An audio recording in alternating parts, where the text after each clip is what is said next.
Oi pessoal, tudo bem com vocês? A gente vai falar de um assunto muito interessante, também importante ter em mente, sobre as nossas três dimensões, corpo, alma e espírito. A gente vai falar um pouco sobre Satanás, né? Que ele nos ataca nessas três dimensões. Do mesmo modo que ele fez com Eva lá no jardim, ele faz com a gente nos dias de hoje. Lá em Gênesis 1, do versículo 26 ao 30, vai falar que nós fomos feitos à imagem e semelhança desse Deus triuno. Então, Deus também nos criou triuno, corpo, alma e espírito. Eu entro um pouquinho mais nesse assunto, né? Como o homem, como o corpo, alma e espírito se parece com Deus no meu outro vídeo, voltando à essência de Deus. Então, eu encorajo vocês a assistirem lá para vocês terem um entendimento mais completo do que a gente vai falar aqui nesse vídeo. Amém? Então, nós fomos feitos à imagem e semelhança desse Deus triuno, né? Corpo, alma e espírito, e cada parte do nosso ser triuno também é tripartida. Então, o espírito é a intuição, comunhão e consciência, a nossa alma é a mente, que é a razão, a vontade e a emoção, e o nosso corpo é locomoção, sensação e instinto. Então, o homem que for formado à imagem e semelhança de Deus, ele passa a exercer domínio sobre tudo o que Deus criou. Então, isso está lá em Gênesis 1, do 26 ao 30, tá? E ele passa a ser extensão de Deus aqui na Terra. No dia que Deus criou o homem, ele também cria a mulher. A mulher estava dentro do homem. Então, Adão é esse homem corporativo, onde toda a humanidade estava dentro dele. Por isso que nós, quando a gente já nasce mortos espiritualmente. Porque quando Adão caiu, toda a humanidade caiu junto. E aqui, gente, nenhum lugar antes da queda do homem vai dizer que ele deveria tirar o seu sustento com o suor do seu rosto. Então o homem estava realmente desfrutando da graça de Deus e é dado um comando para que ele governe todas as coisas que Deus havia criado, que ele governe sobre tudo, frutifique, multipliquem e encham a terra com filhos e filhas semelhante a esse Deus triuno, semelhante ao Deus Pai, Deus Filho e Deus Espírito Santo. O homem era a imagem e semelhança de Deus, ele deveria encher a terra com a imagem e semelhança de Deus. Então, esse era o propósito de Deus para o homem, para que o homem frutificasse, cuidasse da criação que Deus havia feito, governasse sobre ela, para que tudo ficasse no mesmo lugar. Aqui em Gênesis 2, versículo 8 a 9, diz assim: Ora, plantou o Senhor Deus um jardim no Éden, ao oriente, pois ali o homem que tinha formado. E o Senhor Deus fez brotar da terra toda espécie de árvores agradáveis à vista e boas para a comida, bem como a árvore da vida no meio do jardim e a árvore do conhecimento do bem e do mal. Então, Deus aqui ele plantou um jardim no Éden, não é o jardim do Éden. Então, o Éden aqui é a terra. Deus plantou um jardim na terra. E Deus também plantou, na verdade, Deus fez tudo, né, gente? Ele plantou a árvore, fez cada animal, fez o homem. E ele colocou o homem nesse jardim para que o homem, como a gente já havia dito, para que o homem frutificasse e desfrutasse, usufruísse do que ele não havia plantado, cuidasse realmente do que Deus havia criado. E aqui no versículo 9 diz que os frutos dos jardins alimentavam a alma, o corpo e o espírito. Eram agradáveis à vista, aos olhos, né, desejáveis para a alma, boas para comer, alimentavam o corpo e no lugar onde alimentava o espírito, Deus coloca duas árvores, dois desejos. O desejo da vida, né, na árvore da vida, e o desejo do conhecimento do bem e do mal. Agora, por que, né, Deus coloca essa árvore do conhecimento do bem e do mal? A gente tem dois pontos aqui. O primeiro é que Deus ele cria o desejo, né? Ele fala para o homem, ó, você tem que domina sobre esse desejo, tem essa árvore aqui, mas não é para você comer, vença esse desejo. E o segundo ponto é que Adão e Eva, eles tinham liberdade, né? É realmente esse livre-arbítrio que Deus nos dá. Porque se Deus não tivesse dado essa liberdade de escolha, eles estariam ali sendo simplesmente robôs. Se ali no jardim não tivesse, né, uma porta de saída, por mais que o jardim fosse maravilhoso, seria uma prisão. Porque o homem não estaria ali porque ele queria estar ali, mas porque ele estava sendo obrigado, ele não tinha outra opção a não ser permanecer ali. Então, a porta para sair do jardim era a árvore do conhecimento do bem e do mal. E isso tem a ver com o livre-arbítrio, sim. Deus, ele quer se relacionar com o seu povo. Ele não quer um robô, uma marionete que tá ali porque não tem outra alternativa. Então Deus quer que a gente escolha estar na presença dele, né? Nós temos acesso a todas as coisas do mundo e isso é realmente a porta, né, de saída do nosso relacionamento com Deus. Mas Deus quer que a gente abra mão dessas coisas e que escolha por vontade própria ficar nesse jardim, não porque a gente é obrigado, mas porque a gente quer ficar nesse jardim. E, gente, pecado é a rebelião contra Deus, não se submeter à vontade dele, né? E isso traz consequências, mas isso não quer dizer que Deus é mau, que ele está nos punindo porque a gente não obedeceu a ele. Quer ver um exemplo? Se a gente é aconselhado a não fazer sexo antes do casamento porque é pecado, mas mesmo assim a gente vai lá e faz, né? Contrariando aquele conselho que foi dado pra gente. Depois a gente se arrepende, né? Pede perdão por ter decepcionado. A gente recebe esse perdão, o pai não deixa de nos amar, porém, logo em seguida a gente descobre que está com HIV. Isso é culpa, né, do pai, isso é culpa da pessoa que te deu o conselho. Ele vai ser o responsável, né, por você não ter seguido o conselho.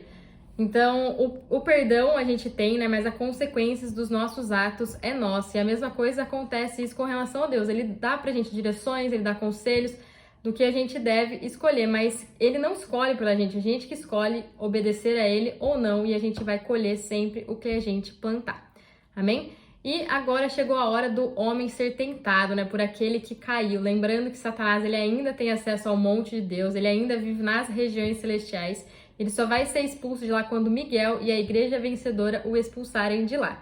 Então Satanás sai lá de onde ele mora, das regiões celestiais, e ele vai para o jardim na forma de uma serpente, para colocar no coração do homem o desejo para aquilo que Deus não havia preparado o homem, tá? Então aqui em Gênesis 3, no versículo 6, diz assim: vendo a mulher que aquela árvore era boa para comer, agradável aos olhos e desejável para dar entendimento, tomou do seu fruto e comeu, e deu para o seu marido que estava com ela, e ele comeu. Então a árvore aqui, a mulher viu que a árvore era boa para se comer, agradável aos olhos, desejáveis para dar entendimento. Então aqui a mulher foi tentada nessas três dimensões, corpo, alma e espírito. Boa para comer, agrada o corpo físico, agradável aos olhos, né, que são a porta da alma, a janela da alma, e desejável para dar entendimento, que agrada o espírito. Então quando o homem cai, ele cai nessas três dimensões, corpo, alma e espírito. Ele cai, né, por conta da concupiscência, que são os desejos que a gente não consegue controlar e a gente ainda justifica eles. Por exemplo, eu adulterei porque o meu casamento não estava bom, eu roubei porque eu estava precisando de tal coisa, não tinha dinheiro para comprar, tá? Gente, sempre lembrando que desejo não é pecado. O pecado é a gente não conseguir controlar esses desejos. Lembra que Deus falou para Caim lá em Gênesis 4, no versículo 6 e 7, né? Deus disse para Caim: Caim, o desejo de matar o seu irmão ainda não é pecado, né? O pecado jaz à sua porta, mas você precisa controlar antes que ele te controle e ele vire o mal e traga a destruição. Então, cabe a nós dominar os desejos e não a Deus. Sempre que a vontade de Deus não é atingida, a gente vai atingir outra coisa. Ou a gente vai atingir a vontade do mundo, ou a gente vai atingir a nossa vontade. E como que a gente hoje, né, controla esses desejos? A gente realmente deve levá-los para a cruz, a gente deve matar a nossa carne, dar espaço para que o Espírito cresça em nós e assim a gente andar segundo o Espírito e não segundo a carne. Agora vamos lá para 1 João, capítulo 2, versículo 15 a 16.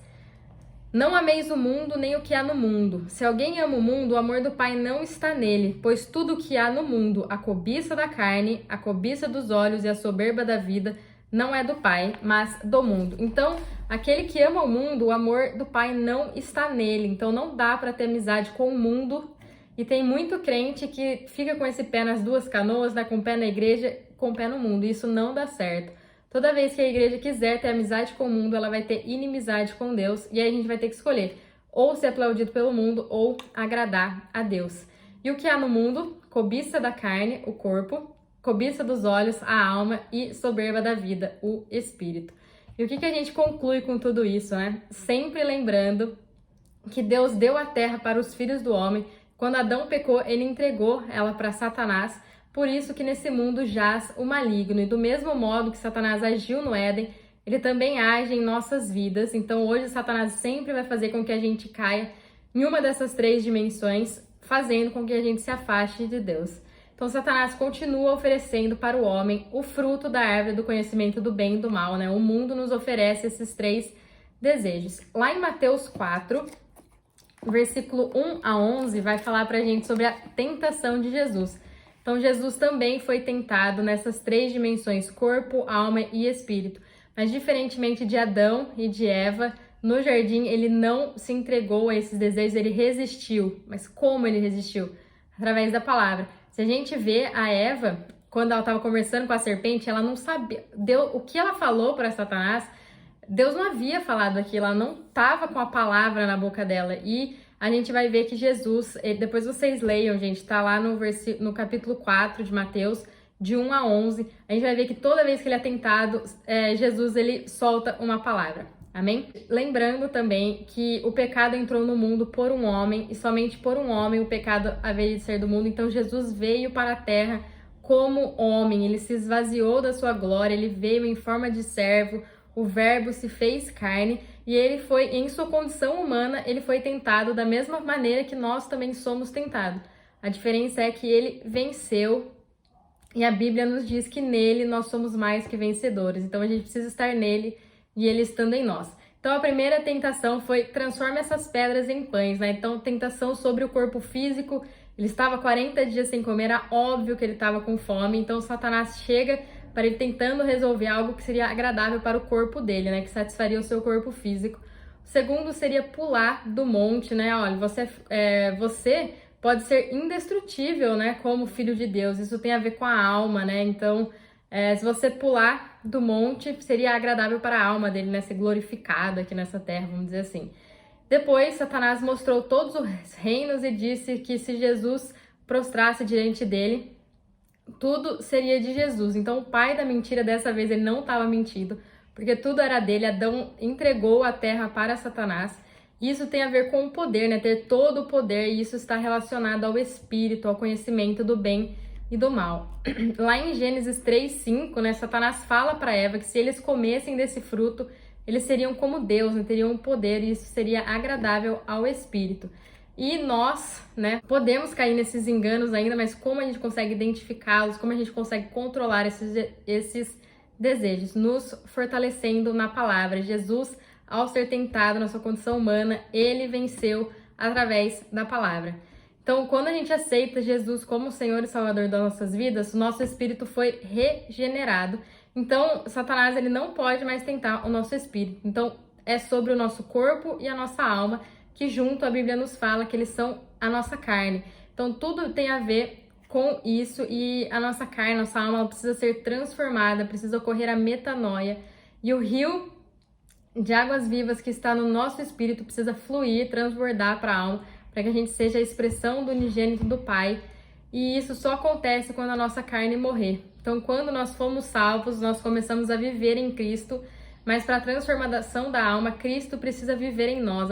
As pessoas devem olhar para nós e não ver mais nós, mas ver Cristo em nós. Então, já que o nosso espírito não pode ser tentado, Satanás ataca a nossa alma, que é tripartida, e o nosso corpo também, que é tripartido, que a gente viu lá no começo do vídeo. Lá em Romanos 12, no versículo 1 a 12, diz assim: portanto, irmãos, rogo-vos pelas misericórdias de Deus que se ofereçam em sacrifício vivo, santo e agradável a Deus, que é o culto racional de vocês. Olha a razão, a alma aí. Não se moldem ao padrão deste mundo, mas transformem-se pela renovação da sua mente, a metanoia, para que sejam capazes de experimentar e comprovar a boa, agradável e perfeita vontade de Deus. Gente, então a nossa fé, apesar dela nascer no espírito, ela é racional, ela é razão. E onde está a razão? Na nossa alma. A fé precisa fluir do nosso espírito para a nossa alma, e ela precisa envolver os 3 componentes da nossa alma: razão, vontade e sentimento, porque o espírito está pronto, mas a carne é fraca. Então nossa alma é inteligente, não é um tiro no escuro, e ela precisa estar baseada na palavra de Deus, precisa estar ancorada.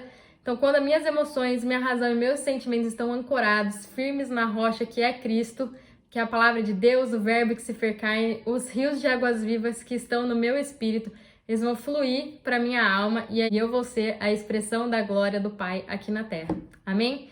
Fiquem com Deus e espero que vocês tenham gostado.